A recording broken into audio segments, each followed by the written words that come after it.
Hello viewers, راځئ چې زده کړو د انګلیش words with پښتو meaning. دا د lesson number 5 ویډیو complete وګورئ او چینل سبسکرایب کړئ. words دی زموږ سره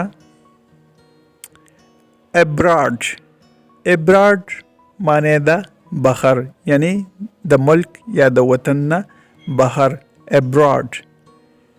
brave معنی ده زړور یا بهادر.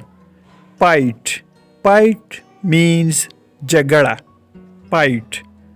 war means جنگ. against means خلاف. want غواړي. perfect کامل یا صحیح. perfect. nation means ملت. wanted معنی ده غوښتل. missing معنی ده ورک شوی.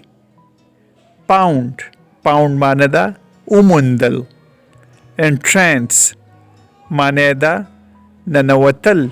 selected ټاکل شوی.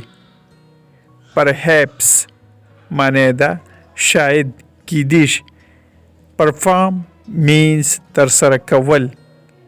kindness مهربانی. kindness. reward معنی ده انعام. among معنی ده په منځ کې. support ملاتړ. invite بلنه. blame ملامت. but خو. beauty ښکلا. sure ډاډمن یا یقین. sure